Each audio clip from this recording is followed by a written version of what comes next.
In home, this is typically from oxygen concentrator that typically can deliver up to 5 liters of oxygen. Some models that are not available on our market also allow 8 liters per minute of additional oxygen. OBM. It stands for oxygen blending module, and the difference is here in the back where you have the mixing module. So the module basically mixes air and oxygen and lets you set the precise concentration of oxygen you want to deliver. So in percentage, and it also has the low flow if needed. Here you can see all the circuit options we have for the step 3, so choosing the circuit. But I'm going to keep it simple today. We set the 2-hour meeting. I'm going to talk a lot, but there is no way I can cover all the features of all of the circuits because I don't think you need them all. So I'm going to give you the basic information about the differences. So what I'm going to recommend for every patient every time that has over 5 kilos is the passive circuit. This is the simplest, cheapest, lightest, and the quietest circuit of all. It does an amazing job with non-invasive ventilation. But also it is approved for tracheostomy ventilation. And what we have in particular with the tracheostomy ventilation of the children, we sometimes use, for most of the time, for very small tracheostomy tubes, we don't use the cuff, or they don't come with the cuff. So this means there is going to be a leak towards the upper airway that is going to disturb the operation of a typical ventilator. And when I say typical ventilator, I mean a typical circuit, like active PAP, active flow, or dual limb. If you have a leak, you have a problem. And sometimes can be difficult to achieve proper synchronization in presence of leak, because all these circuits have a very limited capability of compensating for leak, while passive, which was originally designed for non-invasive ventilation, does a great job. So you can take my word for it, and I really do recommend passive circuit for everyone over 5 kilos. So here we because it's a very simple circuit, there is no sensor, there is no flow sensor near the patient. So it is going to be a mathematical calculation. So we will call it estimation of the exhale tidal volume. It is very precise, don't worry. But in a very small children, why we, and this is exactly why we cannot recommend it for less than 5 kilos. We cannot really guarantee the precision, because plus minus 15% or 15 milliliters can have a clinical, it can be clinically significant to a very small child. It makes no difference to older children and adults that this is not exactly the number that you would expect if you place a sensor there. But if you look at how precise those sensors are, you can see up to 10% plus minus. So I think 15% is quite amazing that we can do this mathematically and be so precise. Advantages of this type of circuit is that it's very light and less parts to clean. It is silent, so the exhalation port used to be called whisper swivel. So it is as so the name fits to the idea of being very silent. Circuit is less complicated, which makes it great for home care use, and less person with the less technical skills can operate a ventilator and assemble these kinds of circuit. And less parts there is, less problems there is going to be. Because sensors clog with secretions, with moisture, they break, people break the cable. There is all kinds of problems associated with the more complicated circuits and less problems with the simpler circuits. This makes, because we use this simple circuit where you can just attach a vented mask, this makes it very versatile, because you can attach many interfaces, and many interfaces are available because of the sleep apnea. So thanks to that, we can use all the sleep masks to deliver non-invasive ventilation. And some of the key technologies that are inside AutoTrack, the algorithm for triggering and cycling the breath only work automatically if there is a passive circuit attached. So this is the algorithm that works together with the leak compensation, and it really does a great job. Unfortunately, not available when you use any other circuit. The same is for AVAPs. So this is the automatic pressure support used for titrations and designed for obesity hypoventilation, where it changes the inspiratory pressure based on, for example, patient's position in bed. So the respiratory mechanics change, and then different pressure is needed. So both AutoTrack and AVAPs only work with a passive circuit. So steps. So how to connect a passive circuit? There is not much to it. Okay, so we use a filter. We use a simple tubing, and the simplest way is if you connect it to the mask that has integrated leak, also known as vented mask. If you're using it with the non-vented mask, for example, the one with the blue elbow, you have to install exhalation port. And the same thing with the tracheostomy. In order for patients to exhale, because there is only one tube, you need to install exhalation port.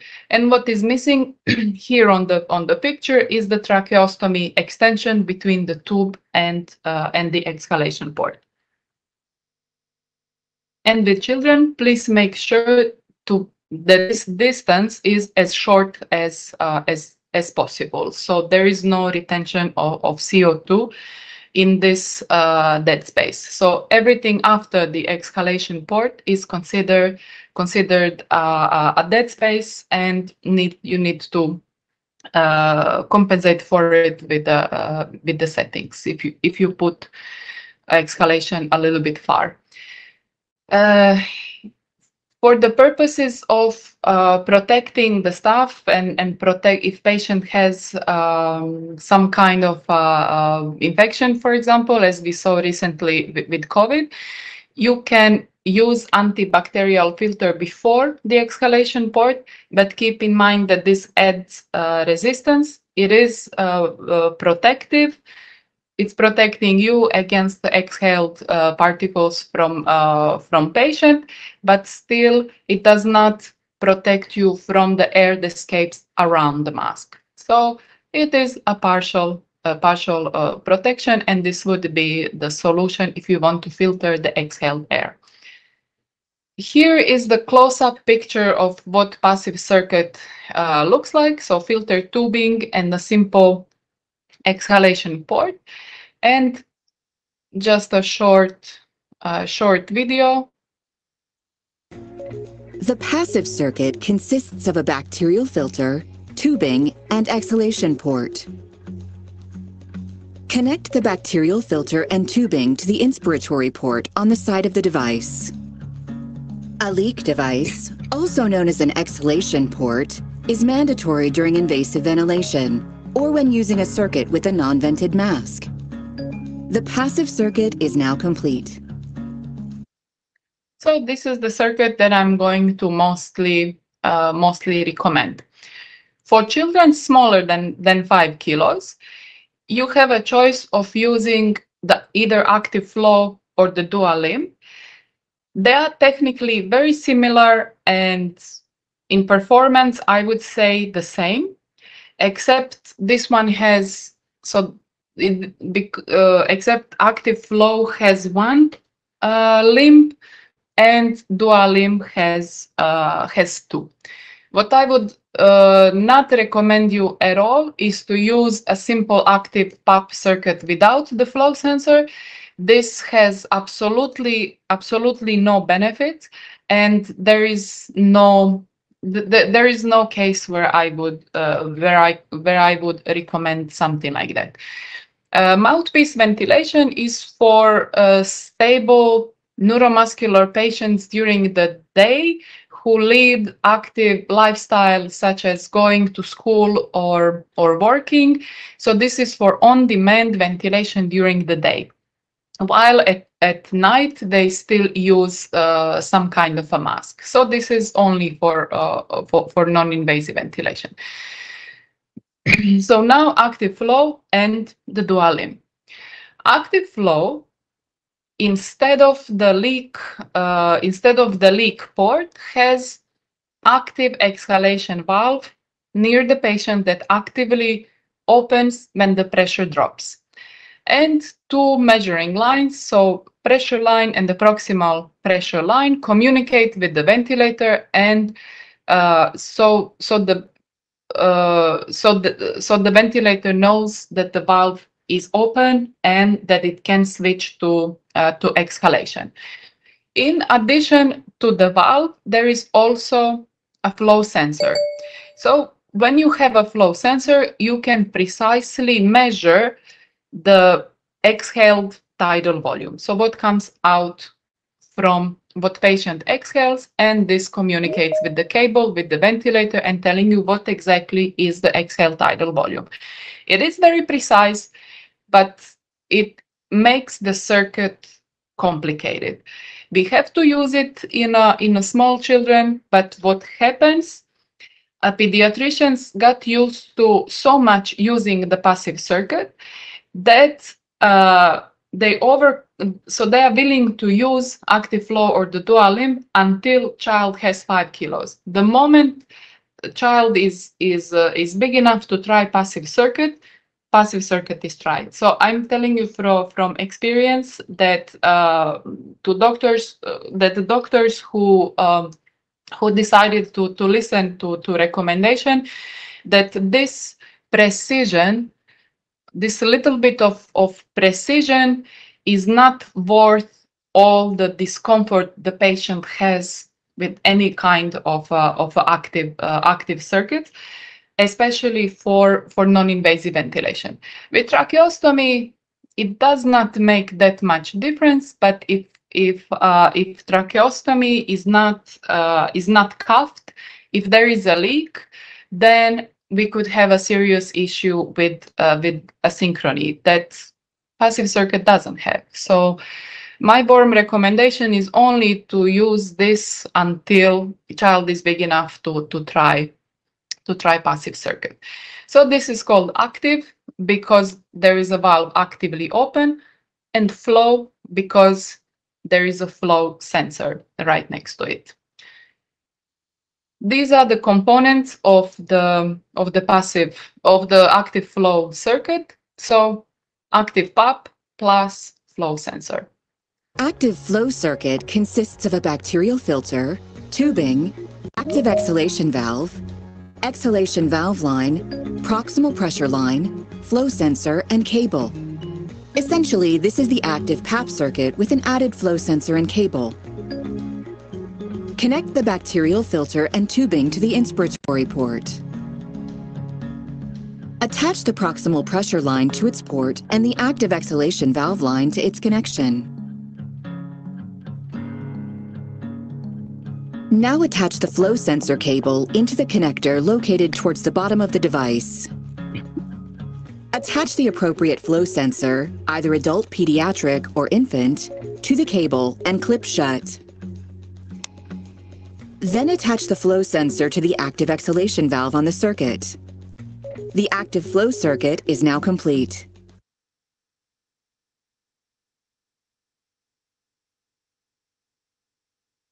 Okay. So here, because we have a flow sensor installed, we are monitoring expiratory tidal volume in a way that we are measuring it with the sensor.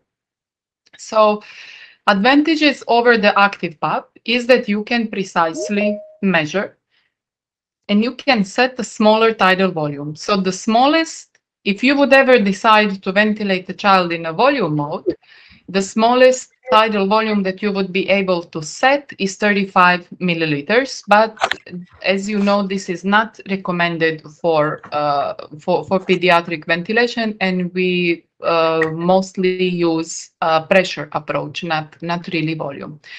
Some leak compensation is available, but it's not nearly good as in the passive circuit, and it's in the wrong place, as I will explain in a bit.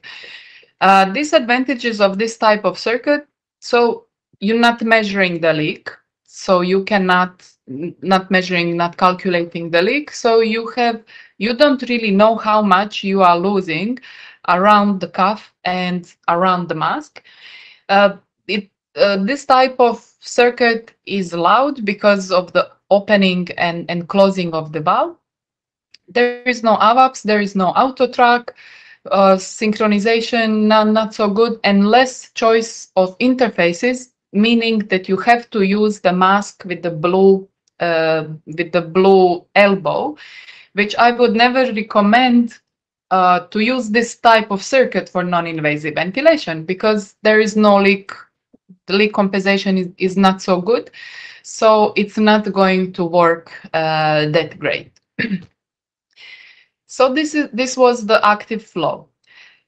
Dual limb is essentially the same to active flow, but active exhalation valve is not here near the patient, it is near the device. It's the same flow sensor and one additional limb. So this only looks like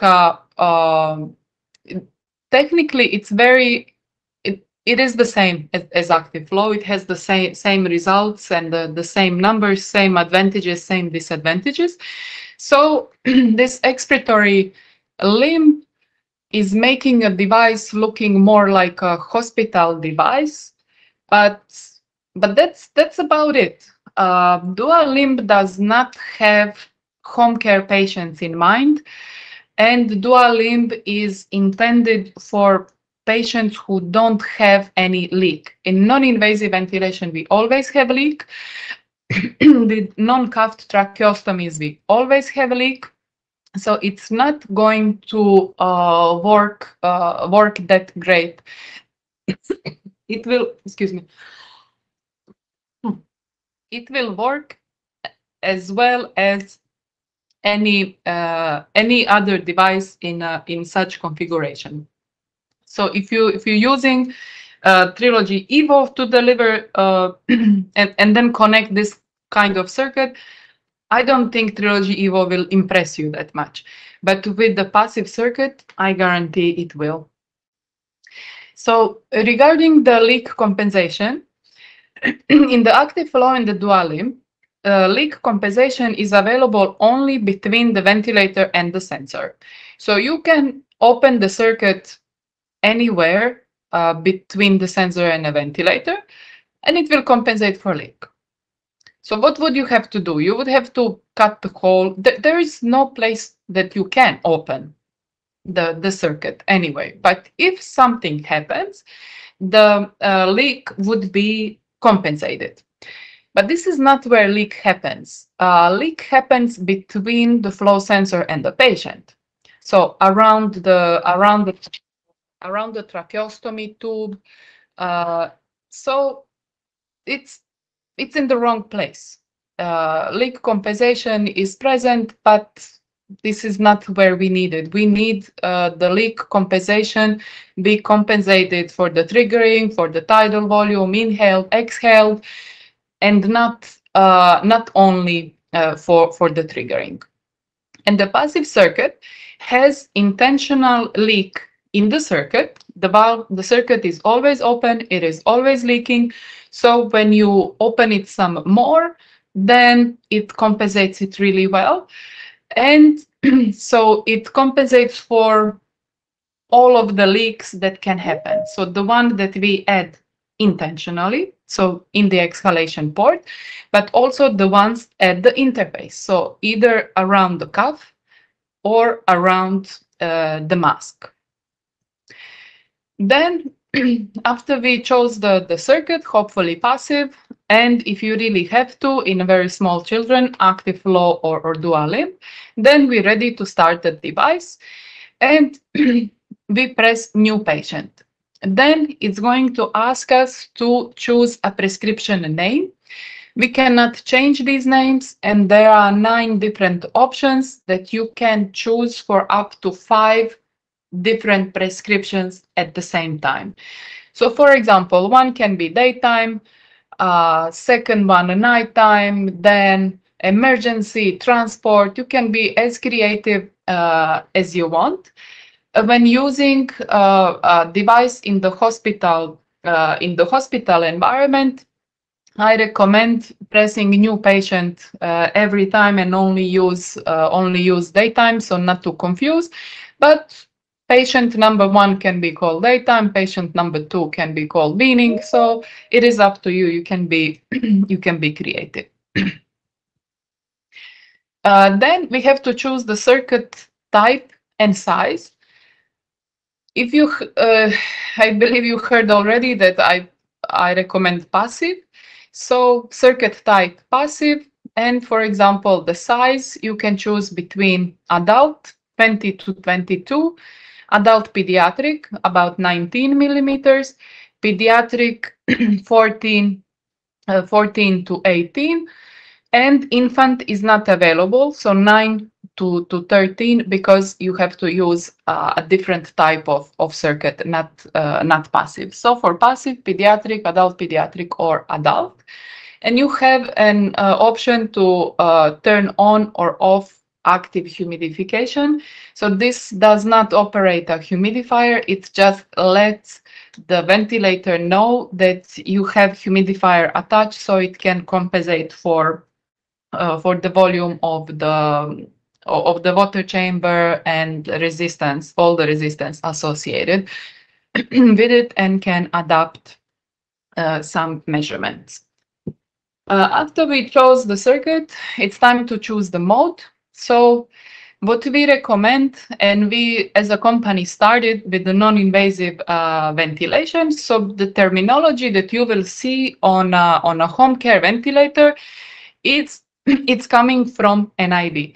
This doesn't mean that you cannot use ST mode for the invasive ventilation. Absolutely not. All of the modes are available for both invasive and non-invasive, but some are contraindicated, like AVAPS.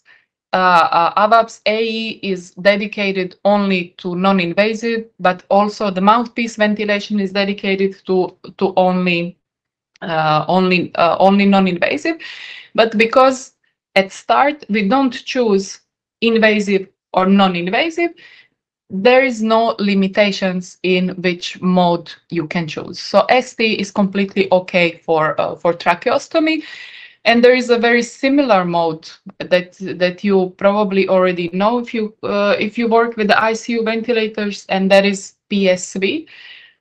Essentially the same, but with less alarms. So ST has less alarms. Every time the patient stops breathing, PSV mode is going to make a really loud alarm.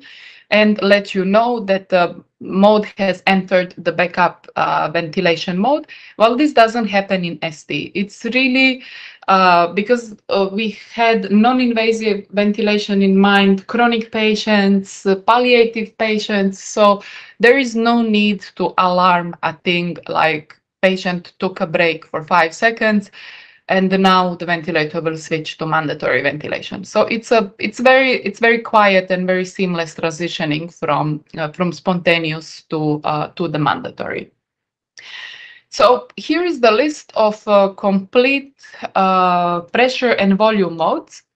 So we do have basic volume modes, assist control, SIMV, but also NIV dedicated mouthpiece.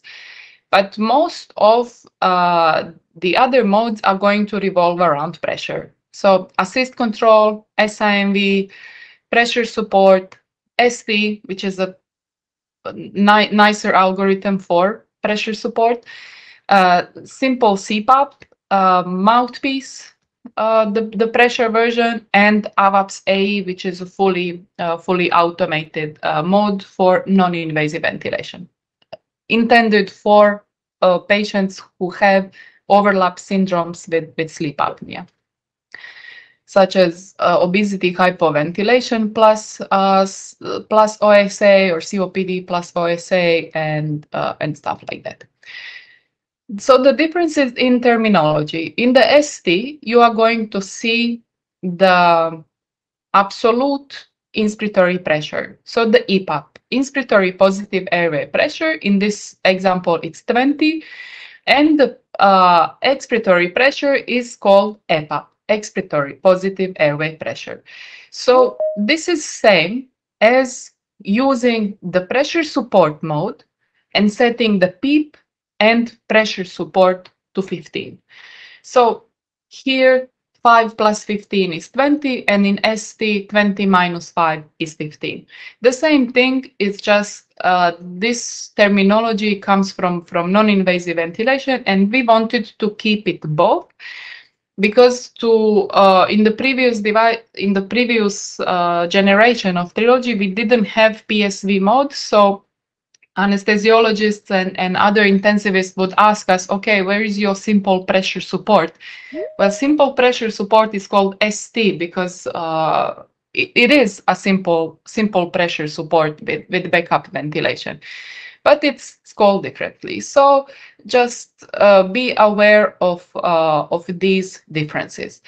And there is also, you can make a third mode that is very similar to these two, is if you use the CPAP mode, turn backup ventilation on, then it's going to give you the pressure support parameters, then you will have CPAP plus pressure support. So we put it all in for you to have a choice what you really want to do. My advice is to use ST for the benefits it has over the PSV, being quiet. So no backup ventilation alarm. And ST mode works that it prefers spontaneous breathing effort. So S stands for spontaneous and T stands for timed. So spontaneous type of breath would be the one where both inspiratory and expiratory effort are recognized. So the patient can start the breath whenever the patient wants, and patient can finish a breath or cycle to exhalation anytime the patient wants. And if there is lots of spontaneous breathing activity, patient can be 100% of time in the S mode. And this is the simple pressure support, where we have expiratory pressure or EPAP, and we have pressure support, this difference between inspiratory and the expiratory. So this is the simplest form of pressure support. You can also call it BiPAP, because there are two pressures, the CPAP pressure and then the ventilation pressure. So ST mode, BiPAP, or pressure support, it's all meaning the same thing. If patient fails to trigger, so the patient takes a break and doesn't want to breathe for a while and wants to take a rest, then the mandatory rate will kick in with inspiratory time that you set. So it's going to be a mandatory breath delivered that patient cannot finish in the middle of the breath. So patient needs to wait until the inspiratory time you set has elapsed. So, and mandatory is not interfering with the patient's spontaneous, so there is no set rate per minute like in the SIMB or anything like that. So mandatory rate will kick in only if patient doesn't take a breath during the mandatory interval period. So it can be 100% S or it can be half and half, whatever the patient prefers. So anytime the patient is ready to triggering again, spontaneous, so the S version will become active again, and this is happening without the alarm. So this moment when the mandatory rate starts, there is no alarm like you would see with the PSV mode with apnea, with the backup ventilation turned on. So for which patients do we use ST mode? I would recommend it to every patient except very small children and patients with respiratory distress. And this is because spontaneous breaths have priority, which means that if patient is hyperventilating, ST mode is going to allow that because it will not impose the inspiratory time on a patient unless you play with the settings a little bit and turn the minimum inspiratory time. There is such an option in the advanced options. So why not very small children? Well, because they just breathe too fast, and I don't think ST mode or a simple pressure support can really support them, and because the frequency is so high and the inspiratory times are so small, it is best to fix the inspiratory time to the patient needs.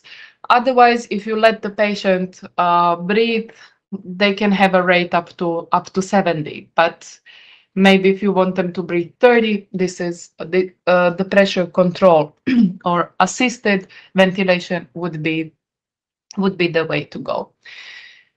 So I just wanted to show you why, where in the settings you can see that why ST mode is a better option than the classic PSV mode. This is because if you go to alarms, you have a mandatory apnea interval, and every time the patient goes to the backup ventilation, there is going to be a loud alarm that the patient switched from spontaneous to timed, and this just doesn't happen in the ST. You can turn all of the alarms off, and there is no apnea interval that is mandatory. So the next step is to set the parameters. So this is a simple guide based on various papers, various guides that I've seen over the years, and wanted to give you basic practical recommendations where to start. So we always start from the expiratory pressure. So the smallest APAP that you can set on a device is 3 with the passive circuit. So starting recommended from 4 to 10, as close to 4 as you possibly can, because it is difficult to exhale against any kind of positive pressure. Call it CPAP, call it APAP, or call it PEEP. It is difficult for patients to exhale. And this minimum, so we cannot set APAP to 0 because then it would not be enough pressure difference, so the air would go to would exit the exhalation port, it would go back to the circuit, and then we would have a rebreathing of the CO2.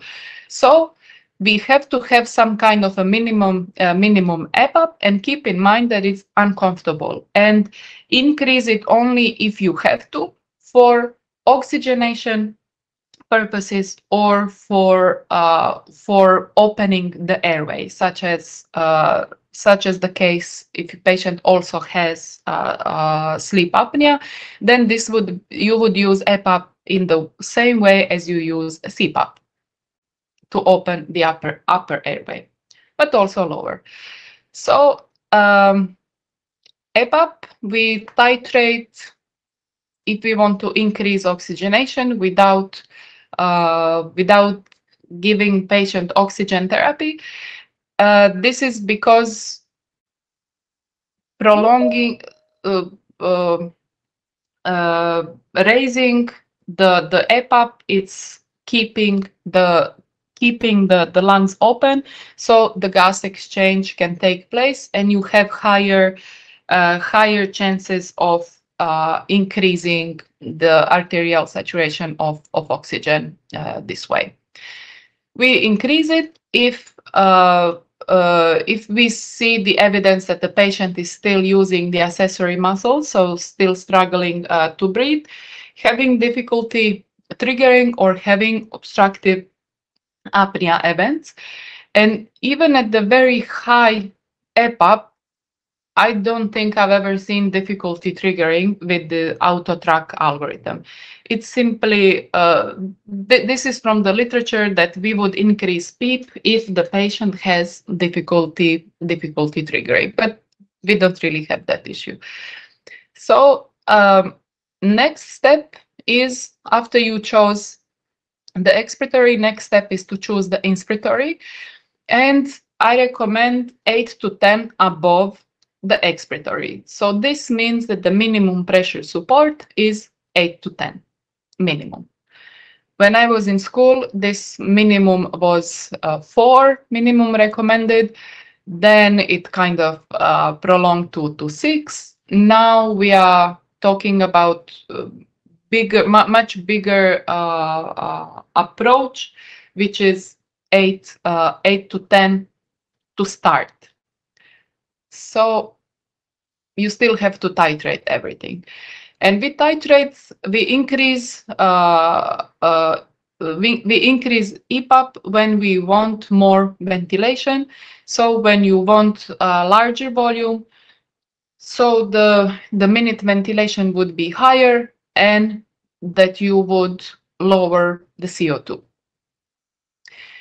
We increase it when the saturation is less than 90 due to hypoventilation events. When the CO2 is higher than what we would like it to see, it can be normocapnia or it can be permissive hypercapnia, depending on the patient. So we have to lower the CO2 significantly, and depending on the disease, what is objective for the patient, you decide what is a good CO2. If the patient is asking you and telling you that they're not getting enough air, then EPAP or the inspiratory is the one that you would want to increase to give patient more volume. Next parameter is Ivana, a backup. Yes. Ivana, yes, sorry, we have raised a hand from one of the participants. Yes. Should we hear the question? Yeah. Yes, go ahead. Dmitro, please, you can ask a question maybe, and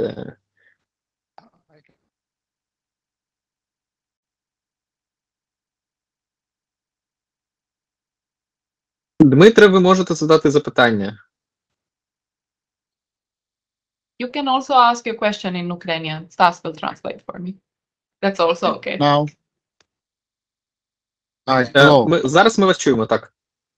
I have a question regarding minute ventilation. Yes. So I see that we have this parameter during backup ventilation. And can we see minute ventilation if a patient on spontaneously breathing? Yes. Because I need to see, yeah? Yes, yes. It's just a calculation. It's just a current breath rate times the current volume. So when you start ventilation, so right now this device is in standby. You can standby, not ventilating. It says here, when you start ventilation, here you will see the current pressure, you will see tidal volume, and you will see minute ventilation, calculated breath to breath from the current frequency and the current tidal volume. And is there any option if minute ventilation is below a certain level to start backup ventilation? Is there any? No, there is only alarm, but minute ventilation is not something that we set directly. We set it indirectly with the rate and with the pressure. So there is an alarm at least, yeah? Yes, there is alarm. Okay, good. Thank you. There is a low minute ventilation and the high minute ventilation, and you will decide when you want more volume, you will increase the pressure, or also do it with the rate, but better with the pressure. Yeah, for me it's important to see if spontaneous ventilation is not efficient and below certain parameter, and to do something. Yes, you will see it, and you will see the current inspiratory pressure breath to breath. So, for example, you set the EPAP at 15, and you see 15 of the peak. That is great. Patient is reaching the pressure. But if it's 10, then you are going to react and change the mode or prolong, or use the minimum I time to prolong the breath. So you will have live peak pressure. I'll show you I'll show a little bit later the monitoring screen, what you can see. I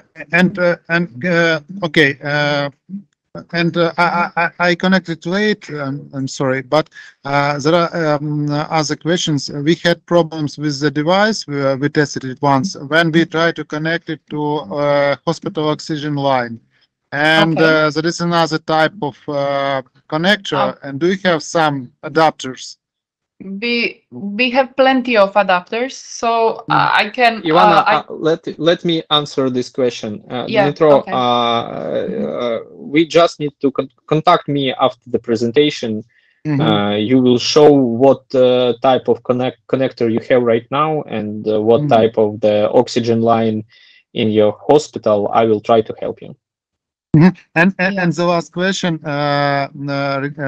face and nose mask. I don't remember weight of the child. It was around 5 kilograms, and we tried to fit the nose mask, and it was too large for this baby. And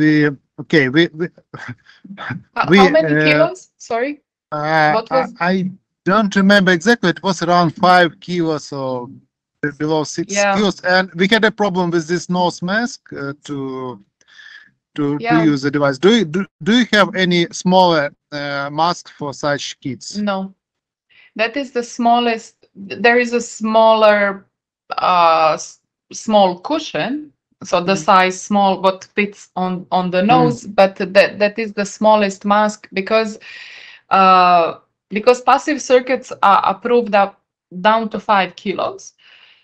It's the same with mask. When the mask was launched, it was 7 kilos actually. Then we got the regulatory clearance to put in the manual that can be also used for 5 kilos. But we started out with 7 actually. So sometimes you really need to be creative. Use some kind of pins. It's always the headgear that is too big. It's not, the frame should be okay. So the same frame and the headgear is used from 5 kilos to all the way, in bigger children. So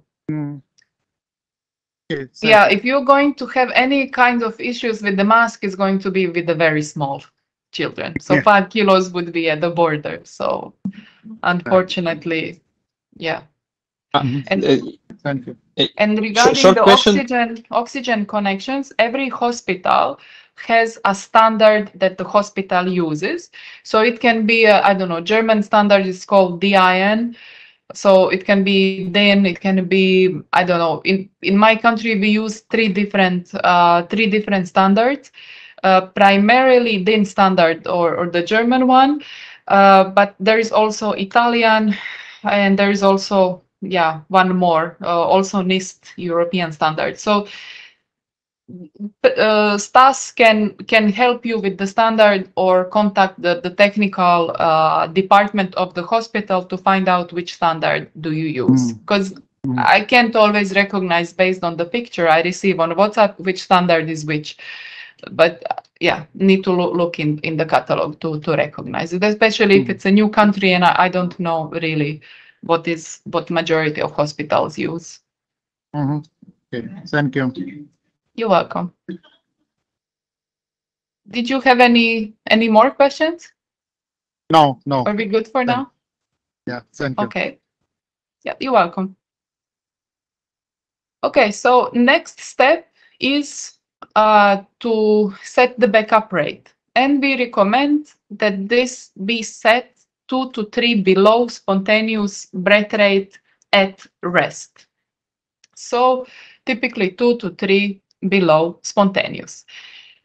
When we chose a breath rate, it's time to set the appropriate inspiratory time for that particular rate.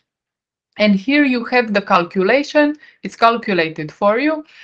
When I teach beginners the basics of ventilation, like Stas has been in this course, same as everybody else selling the devices in the region, I tend to torture people with these simple calculations.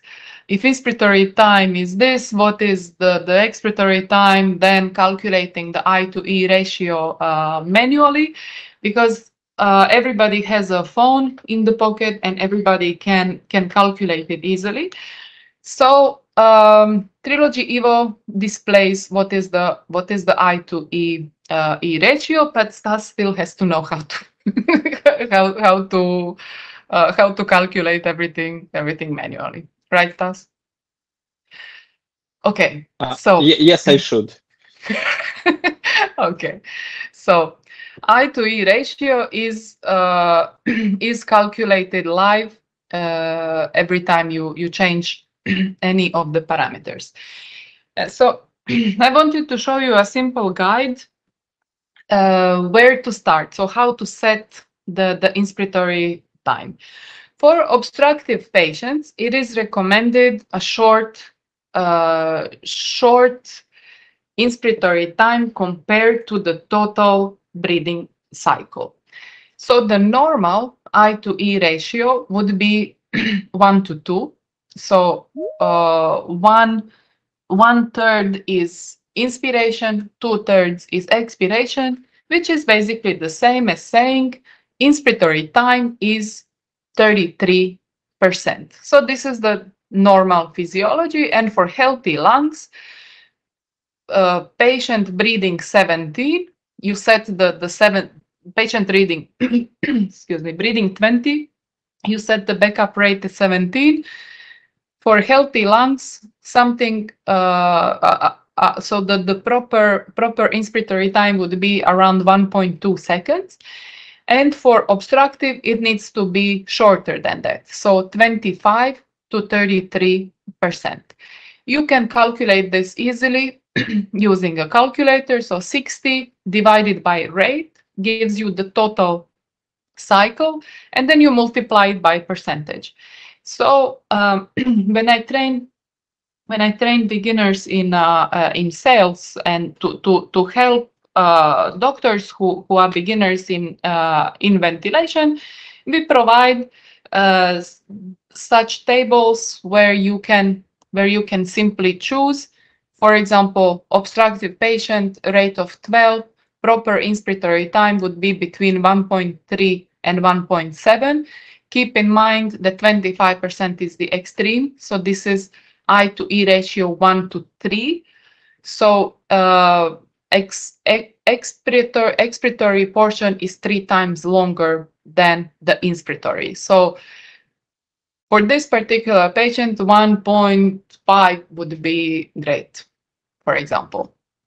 For the rate of 20, 0.9 would probably be great for obstructive patient.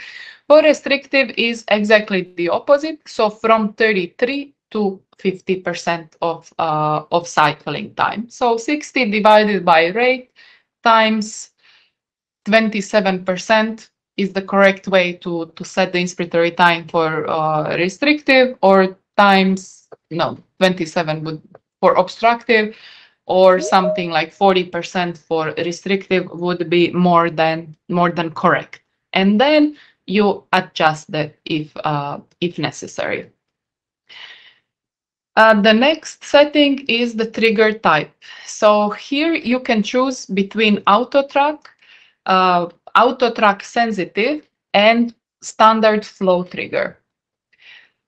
When you choose auto-track, which is available only in the passive circuit, two settings disappear. So the trigger sensitivity and flow cycle sensitivity, you don't have to set at all because the algorithm takes care of that. If you decide to go with the flow trigger, the most sensitive setting would be half a liter per minute, and the most difficult setting would be 9 liters per minute. This is one of the most important things to set properly to allow patient comfort. Because if something is comfortable, patient is going to use it, and ventilation can have positive outcome only if the patient is using a device. So keep in mind, do everything you can to make patient as comfortable as possible. And auto-track algorithm is one of those things that is dedicated to patient comfort through synchronization. Also with the cycling, I hate setting this parameter because it's difficult to explain, it's difficult to see what cycling criteria we should set. So 100% of flow would be here. The most sensitive setting, or the earliest cycling appropriate for, let's say, obstructive patient, would be, so the maximum is 90%. The earliest is 90% of the peak flow, and the latest is the 10%. So percentage of the peak flow, you're telling a ventilator when to switch to exhalation during a pressure support breath. So in the mandatory breath, you are setting this because you will be setting the time, and it will cycle to exhalation when the time elapses. In pressure support ventilation, you are setting the percentage of the peak flow. And this is tricky to set, so I would recommend just to use auto-track and forget about this setting. But you can have these slides and the recording to or contact me simply. I'll explain if you are ever and give you a recommendation if you ever in the situation that auto-track doesn't work. I have not been in this situation many times, but it's possible. So please just reach out. I will help you. The auto-track benefits are that there is no trigger adjustment. So it is automatic. That makes it easy. It is not influenced by leakage, which is super important in non-invasive ventilation. So if there is something that we always have in non-invasive ventilation, we always have leak. So in case of leak, if the device doesn't know how to compensate for leak, and you're not going to have a very efficient ventilation if ventilator in presence of a leak doesn't know what to do. Should it give a new breath? Should it finish this one? Should it start next one?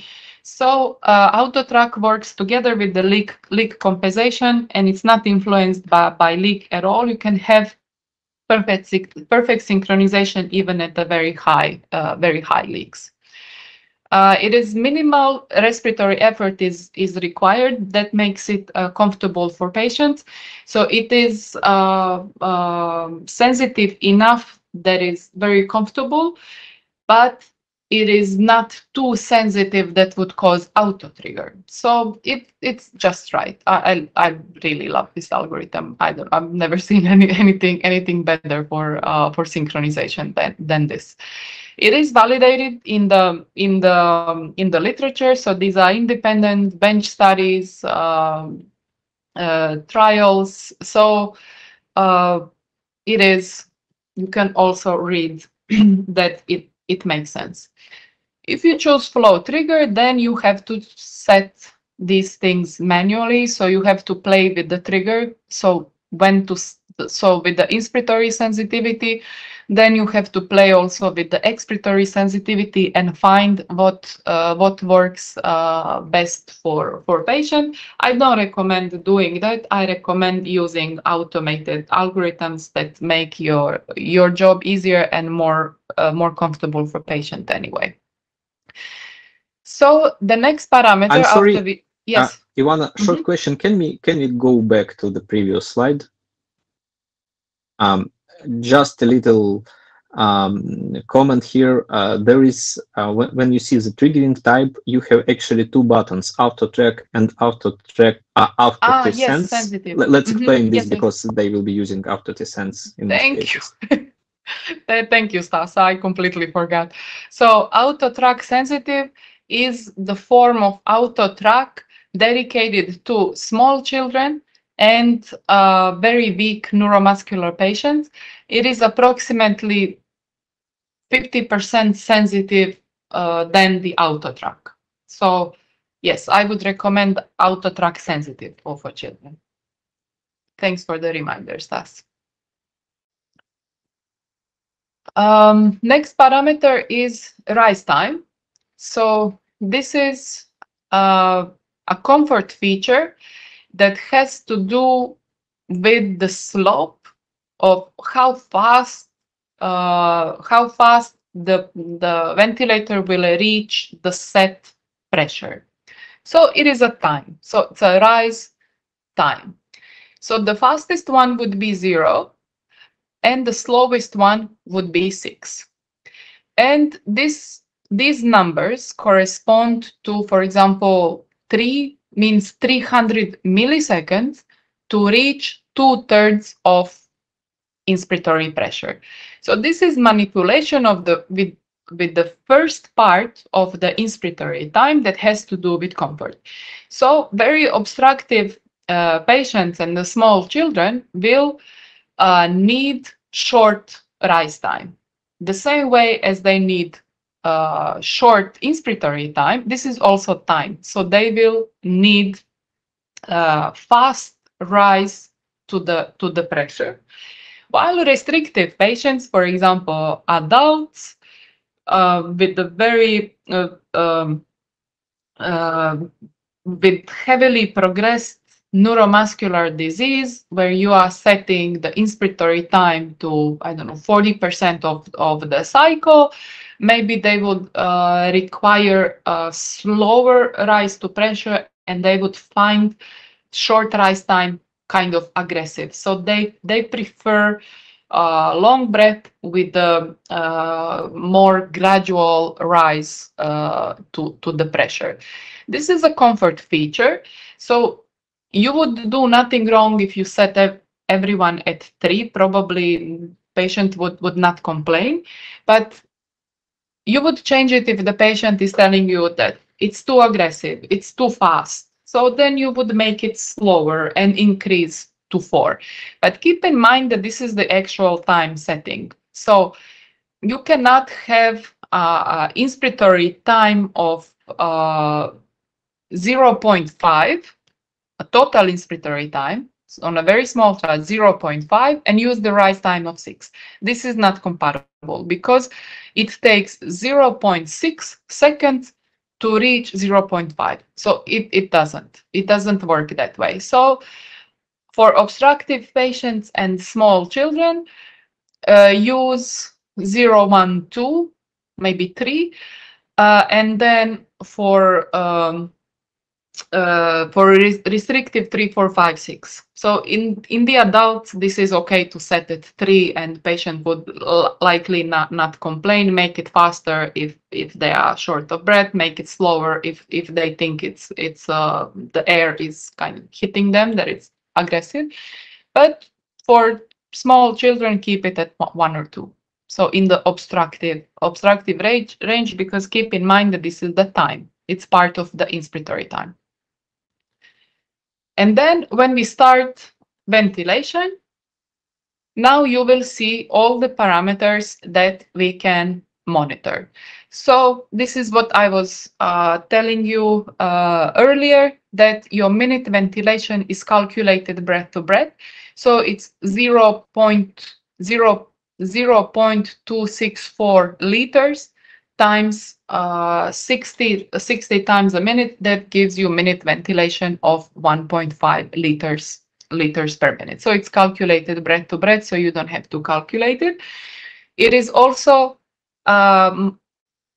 displayed the actual peak pressure that you are reaching.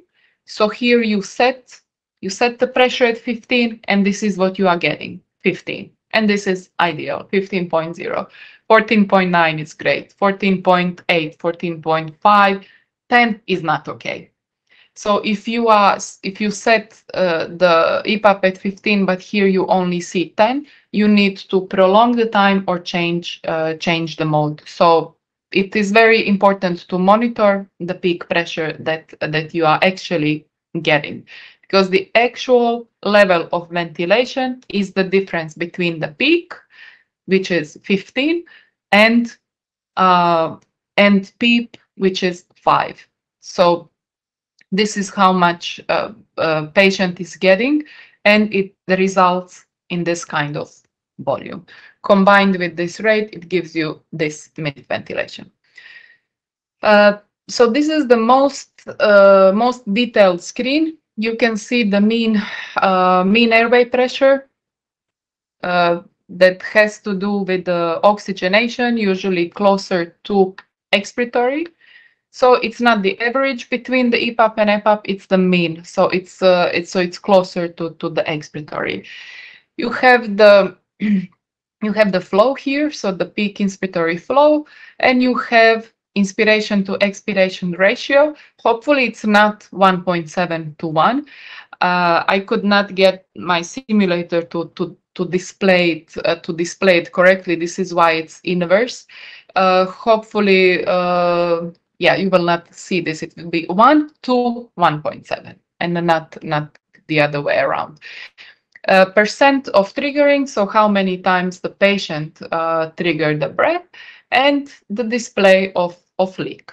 So there are many different views here that you can change to see the waveforms, to see only the battery, so I'm showing you this, let's call it screen for doctors, because you see the most parameters here. So mean airway pressure, peak flow, peak inspiratory pressure, and so on.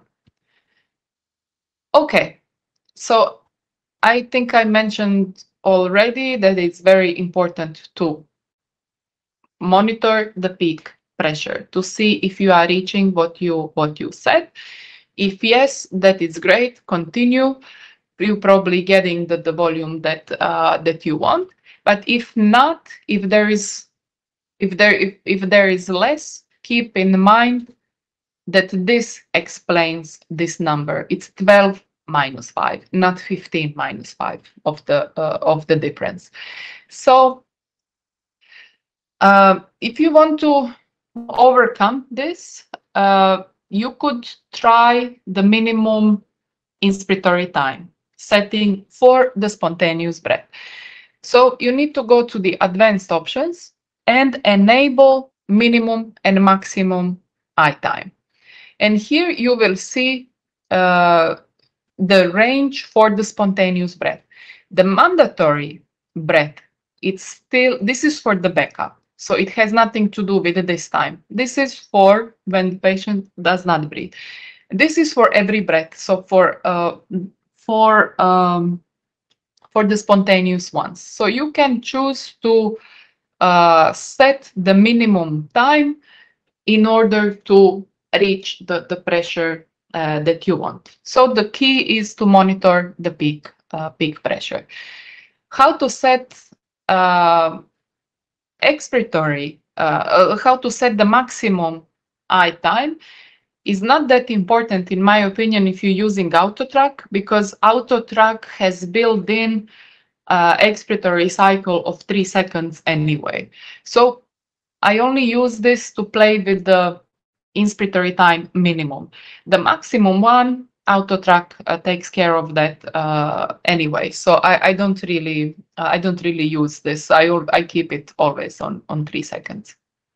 And for AutoTrack sensitive is less. So it's about, yeah, second and a half. Everything, imagine 50% smaller. So so TI min and max is applicable to only spontaneous breaths. It is available in all of the breaths that are offering spontaneous breaths. So ST, PSV, both types of SINV and AVAPS A. So you will have this this option in. And then if that doesn't work, if you want to fix the inspiratory time for every breath, then you could use the assist control mode. So assist control, pressure control, you know this if you're working with the ICU ventilators, assist and the control. So if the patient triggers at the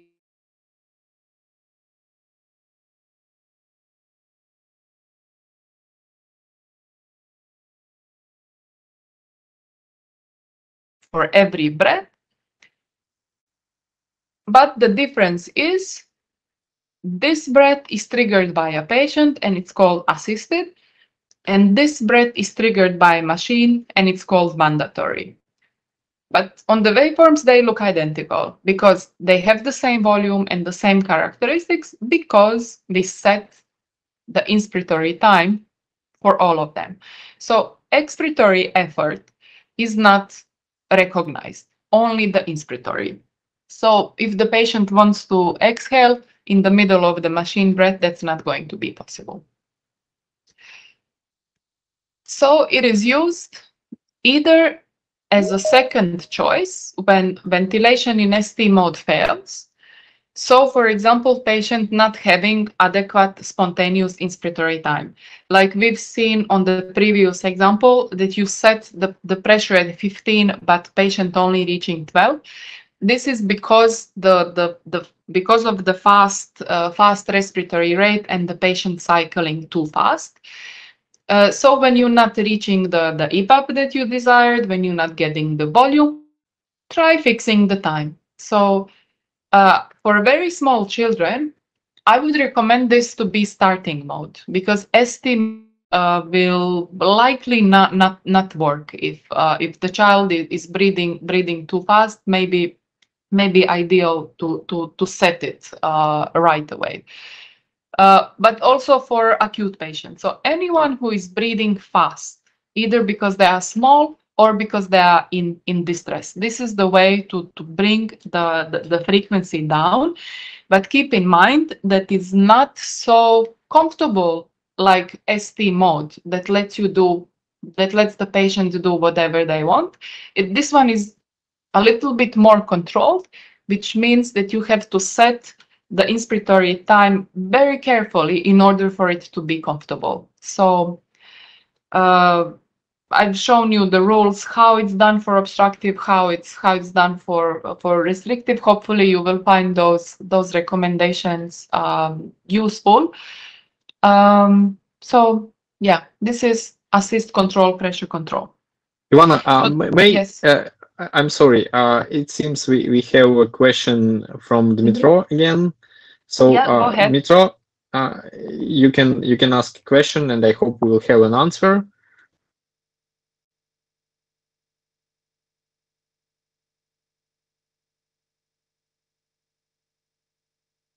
Дмитре, ви можете задати питання. Yeah. What kind of trigger do you use? Pressure or flow trigger? Flow only. Flow. We don't offer pressure type of triggering because that adds a work of breathing. Flow is more easier for patient. And we can preset level of flow trigger. Am I right? Yes. So the most sensitive one. So from 0.5. Here I have it. From 0.5 to 9 liters per minute. You can set it manually if you prefer. Ivana, another question. For assist control, auto track is also available as a triggering. Yes. So actually, the best way when you use an assist control is also use auto track, and it should cover this fine. So you will not need to do the manual setups of the triggering flow triggering. But if you want, we can. Okay. So in order to trigger assisted breath, yes, for the inspiratory part you can use auto track, sure, but the expiratory portion of the auto track will be disabled, so it will not work for the expiratory, only for the inspiratory because of the mode.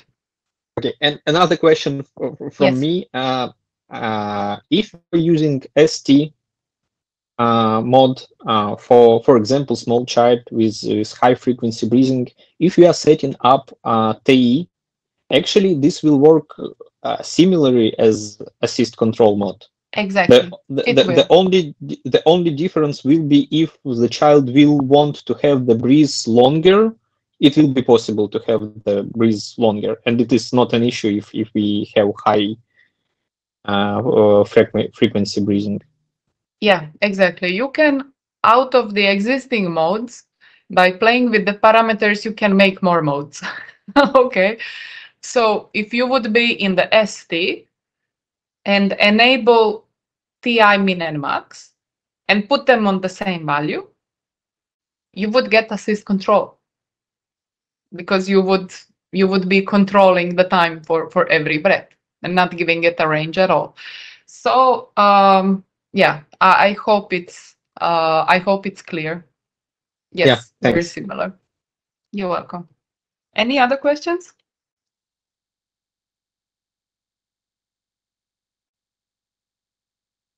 Okay, then let's continue. So when using the assist control, you can see some more monitoring.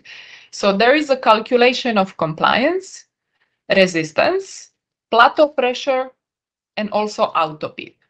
So these are parameters that are calculated. They are called dynamic, but they are closer to the static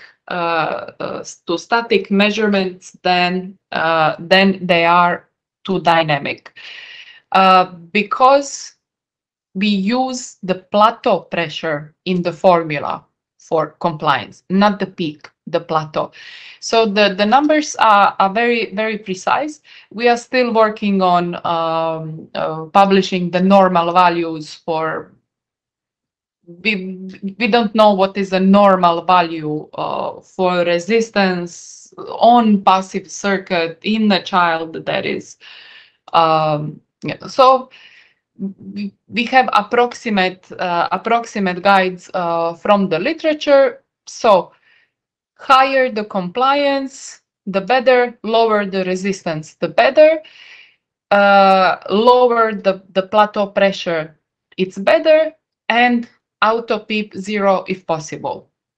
I don't believe it's possible to have auto PEEP of 0 in very small children because of the gas inertance. So I don't think so. 1 or 2 is completely okay. 10 is absolutely not okay. So auto PEEP is the pathologically present positive pressure in lungs after the exhalation, so it's a sign of air trapping. 1 or 2 is okay only if the child is small, and this is completely physiological, but not in older children and adults. We should keep it 0.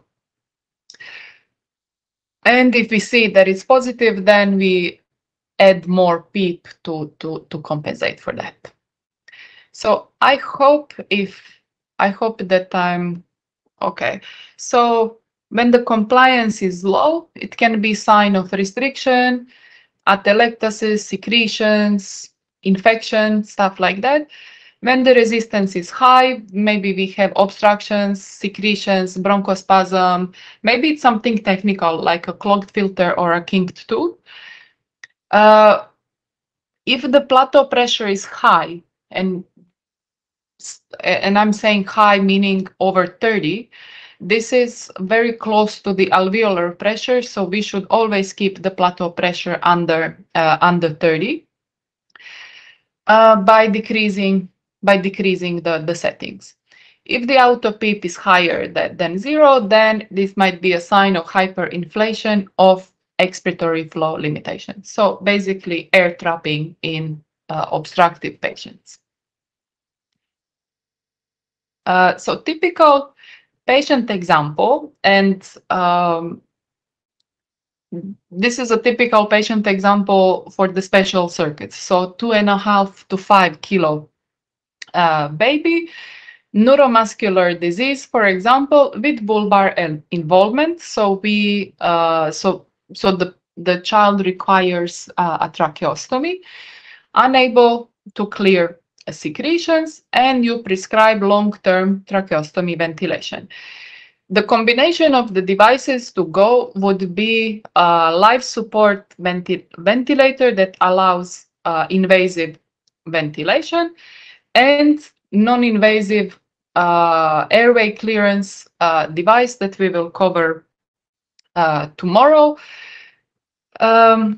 Circuit, I would recommend dual limb or active flow, doesn't matter. 15 or even 22 millimeters. This is also okay from the technical perspective, but it looks kind of big on patient, and it's a little bit too heavy. But it is not wrong to ventilate a child with the 22 millimeter circuit, because resistance is even lower. You could get better results, but I understand that this is not typical and that you are used to 15 or 10 or 12 millimeter circuits. I understand this part, but if you ever run out of a pediatric circuit, I'm letting you know that it's okay to use a circuit for adult. Settings for such a small child, I would use assist control, pressure control. I wouldn't even try ST. PEEP of 4. Typically, neuromuscular patients don't require more than that for oxygenation, because once we clear the lungs, saturation should be close to 100%. So no oxygen therapy, no air trapping, no high expiratory pressure is needed. So something minimal, like a 4. And then the pressure control, I would set to normalize the CO2, giving you example, for example, 12. Breath rate, probably 30 to 35. So this is a neuromuscular, so a restrictive category, and the proper inspiratory time for this rate would be 0.8 to 1 second.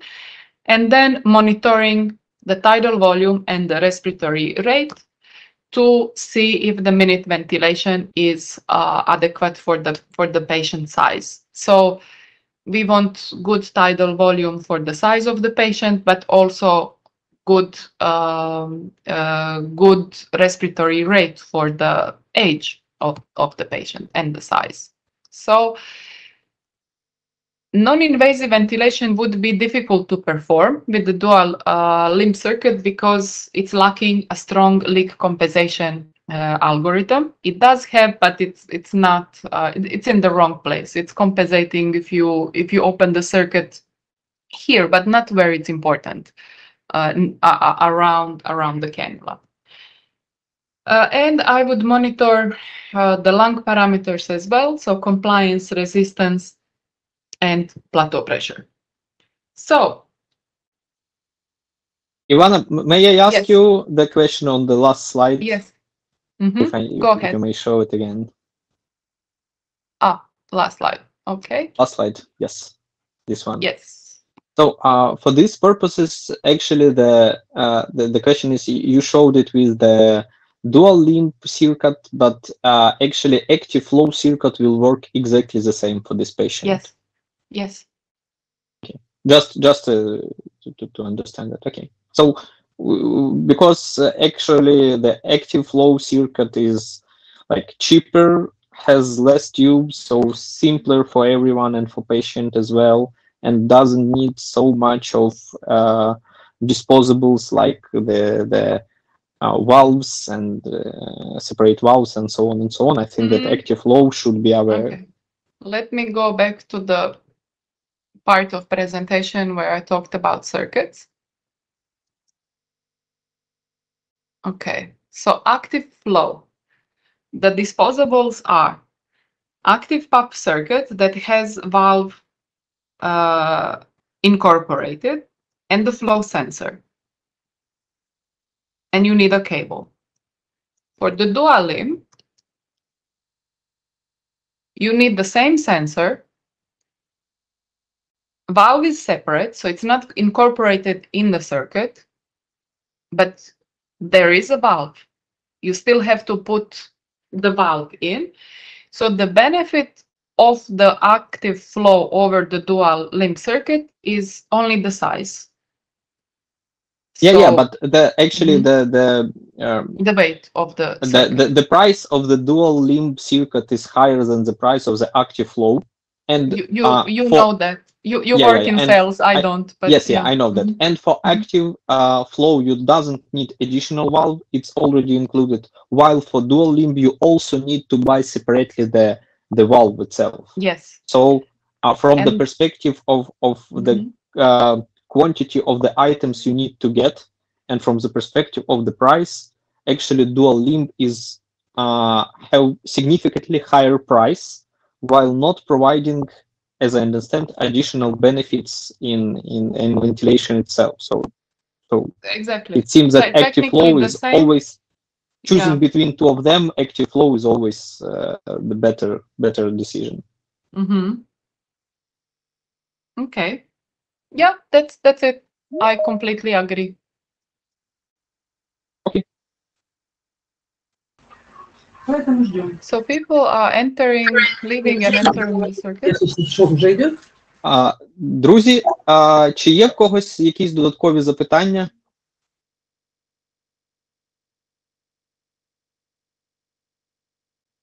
Share the presentation just to have this record for refresh. No. Do you hear me?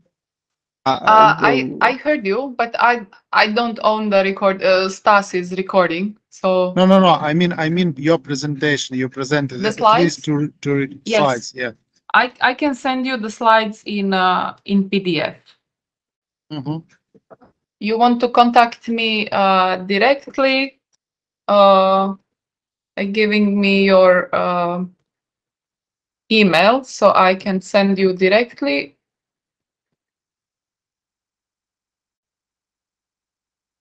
Or you can ask Stas, so he will receive them as well. Not the PowerPoint because of the Philips policy, but the PDF, yes, I can share. Yeah. So it doesn't matter. Wrong. Thank you. You're welcome. Друзі, в когось є додаткові запитання?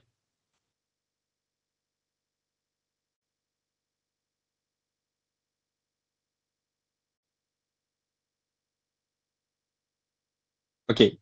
Якщо запитань нема, просто якщо у вас там є питання по налаштуваннях, по вашій практиці, по випадках, які були стосовно того, як правильно було налаштувати, зараз саме той момент, коли ми ці запитання можемо задати.